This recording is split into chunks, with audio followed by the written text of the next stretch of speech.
हर दिन गरीब मुझसे शादी को लड़कियां कतार में होती हैं, पर मैं जिद से सबको मना करता हूँ, क्योंकि मुझे लगता है वे बस मेरा पिज्जा मुफ्त खाना चाहती हैं। फिर एक खूबसूरत लड़की आती है। मुझे लगा वह पिज्जा खरीदने आई है, पर वह अपनी काया दिखा के रही। गुस्से में मैंने उसके चेहरे पर पानी छिड़का और कहा कि मेरे पिज्जा बेचने में बाधा न डाले। वह लड़की भी गुस्से में चली जाती है। एक तीसरी औरत पिज्जा खरीदने का नाटक करती है और मेरे करीब आते ही चक्कर आने का बहाना करती है। मैं चिल्लाता हूँ कि बेवकूफ नहीं बनूंगा और लड़की को सीधे भगा देता हूँ।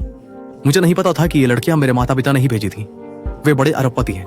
जब से उन्हें उनका बिछड़ा बेटा मिला है, उन्हें डर था कि मैं सच नहीं मानूंगा, इसलिए उन्होंने अपनी पहचान छिपाई। पर मुझे हमेशा लगता है कि इन औरतों को बस मुफ्त पिज्जा चाहिए। इससे मेरे माता पिता बेबस हो गए हैं।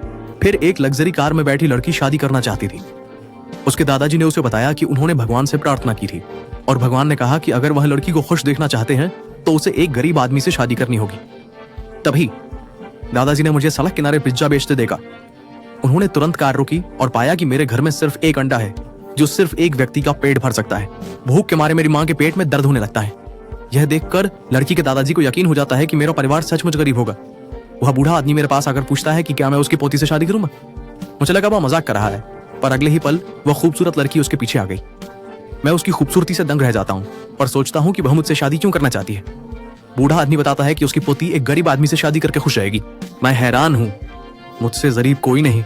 मैं इस खूबसूरत लड़की से तुरंत शादी करना चाहता हूँ, लेकिन बूढ़ा आदमी मना करता है क्योंकि वह मेरा घर पहले देखकर पुष्टि करना चाहता है कि मैं सच में गरीब हूँ। मैं तुरंत मान जाता हूँ। जल्द ही हम मेरे घर पहुंचते हैं। बूढ़ा आदमी जर्जर घर देखता है और बहुत संतुष्ट होता है। वह तुरंत हमारी शादी तय करने को तैयार है, लेकिन तभी एक अमीर नौजवान आता है। वह सीधे $70 लाख का दहेज देता है, बस लड़की का हाथ मांगने के लिए। फिर भी बूढ़ा नहीं देगा, बल्कि वह मेरे परिवार से दहेज दिखाने को कहता है। मेरे माता पिता देखने अंदर गए, पर मैंने उन्हें खाली हाथ लौटते देखा। मुझे एहसास हुआ कि हमारा परिवार बहुत गरीब है। मैं उस लड़की के लायक नहीं। यह सोचकर मैं बहुत निराश हूं कि मुझे उससे अलग होना पड़ेगा। फिर भी लड़की को कोई फर्क नहीं पड़ता, बल्कि वह मेरी ईमानदारी की तारीफ करती है। बूढ़ा आदमी भी मुझ पर और ज्यादा भरोसा करने लगता है, क्योंकि दहेज के लिए उसका नियम है जितना सस्ता उतना अच्छा। और क्योंकि मैंने कुछ नहीं दिया, उसे लगता है कि मैं ही वह सही उम्मीदवार हूँ जिसकी उसे तलाश थी। मैं उस लड़की से सगाई करने वाला हूँ। यह देख गुस्से में आया अमीर नौजवान मेरा घर गिराने की कोशिश करता है। तभी बॉडीगार्ड को एक चौंकाने वाली बात पता चलती है। घर असल में सोने की ईंटों से बना है। जिंदगी का मतलब यह नहीं कि आपके पास कितनी दौलत है, बल्कि यह है कि आपके साथ कोई ऐसा हो जो आपका साथ कभी ना छोड़े। अगर आपको यह पसंद आया तो सब्सक्राइब करना ना भूलें। अगली बार रोमांचक दुनिया